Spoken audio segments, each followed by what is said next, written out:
এটি বাসলেন দেখেন মিয়া 50 টাকা নিবা ভাই 50 তেল লই কই যাই ভাই হাফ কিলো তো যাইবাই তেন না আরে কস না কে হ্যাঁ এই হাফ কিলোর মধ্যেই তো দুই সাইডে স্কুল কলেজ পড়ে আঙ্গুর কামি হইন দে হাইরে পাবলিক 50 তেল নে দেখছস দেশটার মধ্যে কি পরিমাণ তেল আর আহল পড়ছে আগে মানুষ 50 টাকা তেল নিয়ে চাইছে না আর ট্যাঙ্কি ভরা থাকলেও তেল নিয়ে লাগে বেউসা জায়গা আর কিছু কিছু মানুষ আছে গাড়িতে তেল নামায়া বেচে বাইরে 300 টাকা লিটার। আরে আমার বহুত লোক আছে চিনা 50 টাকা 80 টাকা তেল নিছে যে হচ্ছে তেলের সংকট ফুল ট্যাঙ্কি লাগে তেল। এই বন্ধু কি হন্তাছে এটা হাসাই উনতাছস দেশে তেলের বেড়া আকাইছে আমরা আজকে 1500 টাকা তেল ভরবা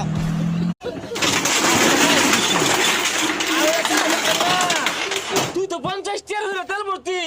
ওর মধ্যে 25 টাকা থাকতো আমার আজকে কইতাছস 1500 টাকা তেল ভরবি তুই ট্যাঙ্কি ফুল। আরে পাগলা করতি না দেশে তো তেলই নাই